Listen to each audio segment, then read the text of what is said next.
Hi everyone, আমি ভাস্কর। আজকে খুবই আলাদা একটা বিষয় নিয়ে আলোচনা করব, একদম নিজের পার্সোনাল। এবং আমার কথার সঙ্গে কিন্তু আপনাদেরও কিন্তু অনেক জায়গায় অনেক কিছু কিন্তু মিল পাবেন। তার কারণ হচ্ছে সব কিছু শেষে কিন্তু আমরা একজন মানুষকে কিন্তু খুবই ভালোবাসি, সেটা হচ্ছে আমাদের বাবা ও আমাদের মা। তো আপনারা কম বেশি আপনারা মিঠুন চক্রবর্তীর সন্তান সিনেমাটি আপনারা দেখে নিয়েছেন। তো আজকে যে বিষয়টার উপরে কথা বলবো সেটা হচ্ছে যে আমার বাবার প্রতি যে এই সন্তান সিনেমাটা দেখতে দেখতে আমি কিন্তু অনেক কিছু শিখেছি, অনেক কিছু জেনেছি এবং অনেক কিছু ভয় লেগেছে। এবং না, সেই ছোটোবেলার কিছু স্মৃতি, যে বাবার সেই স্মৃতিগুলো আজকে আপনাদের সঙ্গে ছোট্টর মধ্যে, খুব বড় করব না ভিডিওটা, ছোট্টর মধ্যে শেয়ার করব এবং আপনাদেরও ভালো লাগবে। আর আপনাদেরও বাবার সঙ্গে মায়ের সঙ্গে ছোট্ট ছোট্ট স্মৃতিগুলো কিন্তু অবশ্যই কমেন্ট করে জানাবেন। সেটাও আমাদের কিন্তু দেখতে ভালো লাগবে। দেখুন, সবথেকে বেশি ভালো লাগে যখন আমি স্কুলে পড়তাম। রাতে ধরুন আমি যখন ঘুমাচ্ছি, বাবা যখন অফিসে যাবে বা কাজে যাবে, যাই করুক না কেন, তো যখন আমি না রাতের বেলায় সকালবেলা আমার টাকাটা লাগবে, কিন্তু বাবা যখন রাতের বেলায় আসতো, আমি না মশারির এই ভেতর দিয়ে হাতটা আমি বাইরে বার করে দিতাম। বাবা কিন্তু এরকমভাবে হাতটা বার করতাম, বাবা কিন্তু জানতো যে না, এই টাকা লাগবে। সেই সময়কার কিন্তু আমাদের যে ছোটোবেলায় সেই 5 টাকার মূল্য কিন্তু অনেক ছিল। বাবা 5 টাকা দিত, এতটা ভালো লাগতো। এবং সবথেকে আরও বেশি ভালো লাগে সেটা হচ্ছে যে মায়ের কাছে কিন্তু প্রচুর মার খেয়েছি, পড়াশোনার দিক থাকতে, সব দিক থেকে মার, বকা। মায়ের হাতে খুন্তির বাড়ি, বেলুনের বাড়ি, কে খায়নি? আমরা কিন্তু সবাই খেয়েছি। কিন্তু বাবার হাতে কিন্তু কোনোদিনও কিন্তু মার খায়নি। মায়ের সঙ্গে প্রায় মাঝে মাঝে এই জিনিসগুলোকে নিয়ে গল্প করি, বা বাবা যখন আসে বাবাকেও বলি যে বাবার হাতে কিন্তু আজ পর্যন্ত কিন্তু কোনোদিনও কিন্তু মার খায়নি, কিন্তু বাবাকে কিন্তু জমের মতন ভয় পায়।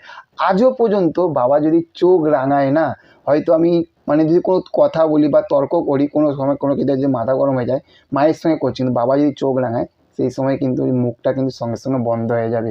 এটা বাবার প্রতি ভালোবাসা।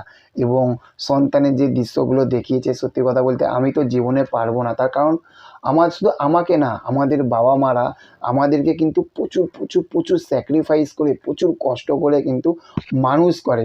এবং তাদেরকে কি পারবো বৃদ্ধাশ্রমে দিয়ে আসতে? তাদেরকে কি পারবো রাস্তায় ছুঁড়ে ফেলে দিতে?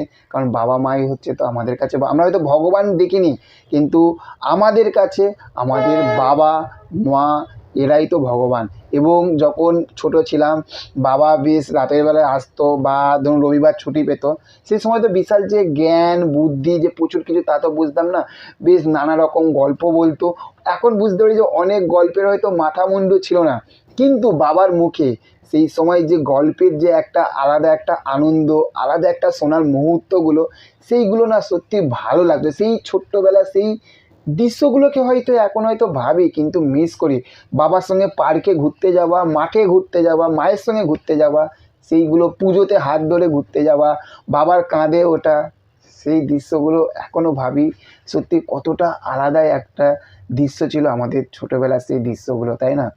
তো সন্তান সিনেমা থেকে যখন সন্তান সিনেমাটি দেখছিলাম, তখন সেই ছোট্টবেলার কিন্তু স্মৃতি, ভালোবাসা আমাদের প্রতি, সন্তানের প্রতি আমাদের বাবা মার অমায়িক ভালোবাসা, অমায়িক কষ্ট, অমায়িক স্যাক্রিফাইস, সবগুলো কিন্তু মনে পড়ে গেছিলো।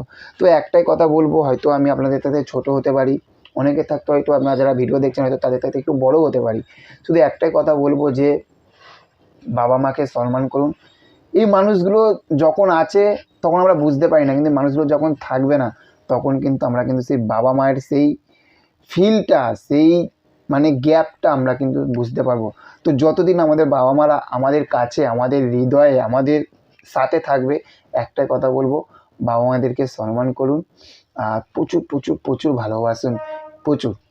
চলুন, দেখা হচ্ছে পরবর্তী ভিডিওতে। আর ভালো থাকবেন আপনারা। আর চ্যানেলে যদি নতুন হয়ে থাকেন, চ্যানেলটাকে অবশ্যই ভালোবাসা দেবেন। Tata, bye bye.